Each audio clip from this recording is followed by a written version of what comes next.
Now we will very briefly look at organizational culture. Organizational culture is something that forms, it grows, it starts with the leaders of the organization or the founders, and then it kind of evolves as people are added to the organization, as leaders take particular moves. It can be steered in how organizational culture develops, but certainly it grows and it becomes quite strong.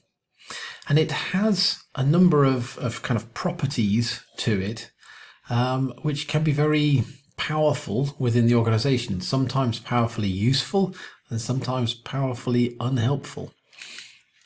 Organizational culture, it gives the members of the organization often a very strong sense of identity that becomes who they are. They become a part of this organization. Sometimes people will distance themselves, mentally they will distance themselves and say, no, I'm not a part of this. And you can usually recognize those people. But most people who are engaged in the organization, they're going to take on the identity that goes with it. It also helps to facilitate a sense of collective commitment. This is what we are doing. UMN as a group is doing this. My organization is focused on this.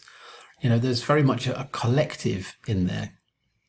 And partly what that will also then produce a social system which is then often very stable. People know what to expect. They know how to behave and how they will be behaved towards. They know what to expect from the other people in their team. And this helps to shape behaviors as well as attitudes as well. But certainly behaviors is the thing that we're often most aware of. Now, when we're trying to study organization and when we're trying to study the culture of an organization, one of the tools that we can use to explore it is to look at McKinsey's 7 S's, looking at the structure of the organization, the strategy, the shared values, the style of leadership, the staff, like demographics and so forth, the skills that the organization holds, and the various systems that work within the organization. And these different components, these 7 S's, they hang together in a web that can't easily be altered. You might sometimes find that somebody will try to change a policy, but if it doesn't change everything else, then that policy will gradually get pulled out of line and people will ignore the policy. Or maybe a new person comes along and they a new leader, and they want to do things in a different way, but if they don't change the policies, they don't change all of the staff views and so on, they will get pulled into line because this is a very stable system. Now, there are different a number of different models of some of the sort of, let's say, the more standard ways that organizational culture can end up. So some organizations end up with what's called a power culture, where they tend to be focused on one dominant individual or a small group that is very much they are the leader or the leaders. Often a very strong sense of control, and that also does limit the way that organization can grow, because those people can't maintain control over a wider area. But that is a very it does have benefits. You can make decisions really quickly. You can change the whole way that things work very fast. So there are benefits as well as drawbacks about the role culture. Well, a role culture tends to rely on hierarchy, a series of committees, structures, procedures, and everything is defined by roles within the organization. And this is very stable. It doesn't, when stuff happens that is unexpected, the role culture will keep going with it. It's not easily pushed over. It doesn't easily get rocked. People know what they need to do and how to do it. They know who to go to for different issues. But that strong stability also means that it's quite hard to change it. It's quite hard to manage change within that, because those roles do not easily shift. Let's look at task culture. This is where, there is a more flexibility about sort of expert teams, let's call them, on how they tackle different tasks through often group decision making. But it's not so very strong at managing larger scale things. As you try to scale that model up, these expert teams, they can't scale up so easily. So, there are strengths and weaknesses there. Similarly, you might then have the personal culture, where people essentially satisfy their own needs within a fairly tolerant organization that allows these different personalities to evolve and grow, which has certain strength in certain scenarios, but it does have a real lack of loyalty and organizational cohesion. So there are different things going on here, and you may have spotted that actually there's two axes here. And basically the horizontal axis is about the level of cooperation, and so you can the vertical axis is more about how power is distributed throughout the organization. In actual fact, there are several different models that are out there of how you can analyze and how you can describe different cultures. I'm just trying to throw out there are different ways of looking at the organizational culture, or some people might think of it as like the DNA within an organization. Is it then possible to change that DNA, to change the way that our organization is?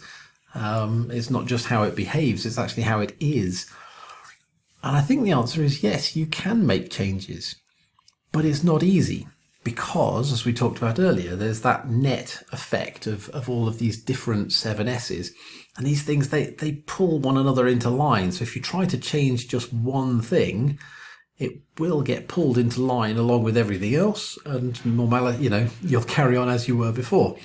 So if you want to make a change in this sort of scenario, you have to change everything a little bit in parallel so that the change gradually comes about. But that does require thinking of all sorts of things, on all sorts of different ways of enforcing and reinforcing the changes that you're bringing about. A chap called Lewin, he said that if you want to bring about this kind of change, you're in a situation where, to start with, the situation is how it is, and it is frozen in that situation. And if you try to make a change, it's going to be rejected because it's locked into how it currently is. So if you want to make a change, what you have to do is first unfreeze the situation, then you can make your change, and then you need to refreeze it back into a new situation. So, and yet that refreezing is necessary, because otherwise the likelihood is you will at some point slide back to how you were before. I quite like the picture of, like the cart tracks.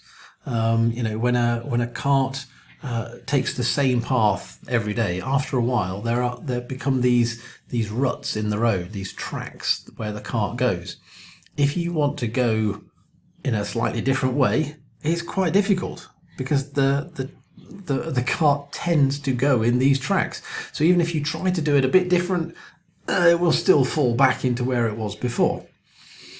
So if you do want to change direction and get out of these cart tracks, what you have to do is break up the cart tracks, what Lewin described as unfreezing.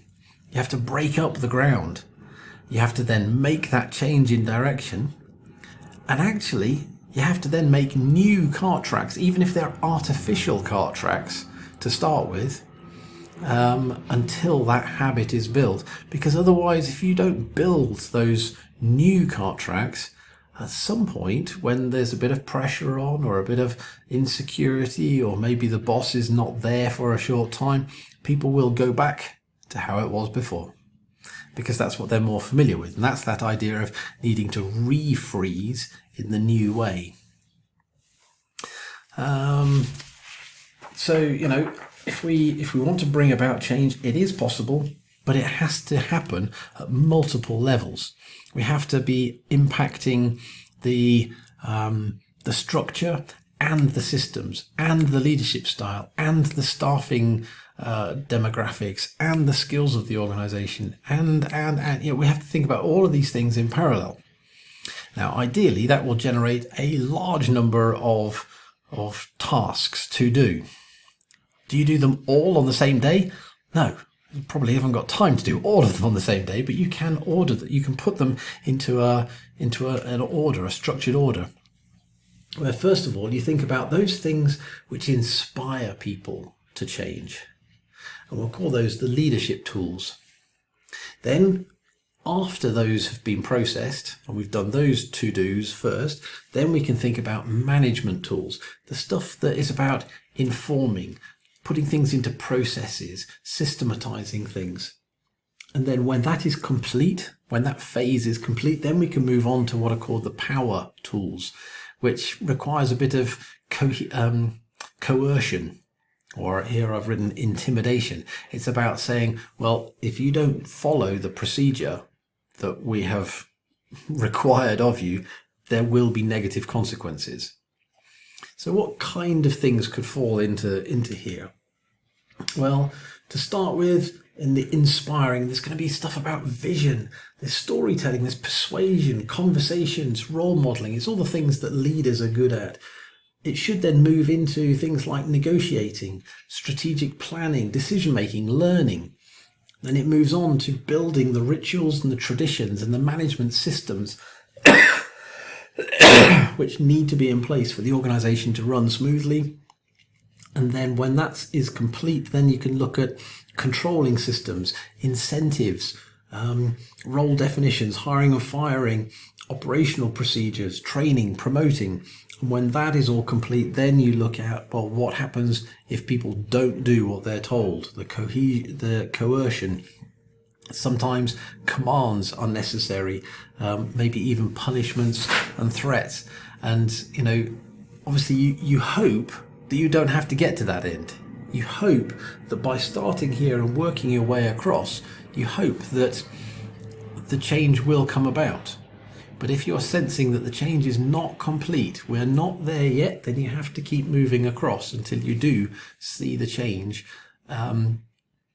Not just the change that you're wanting, but you see lasting change, that sense of it being refrozen into a new position where you're then confident that this change, this is going to carry on even when we stop these various interventions.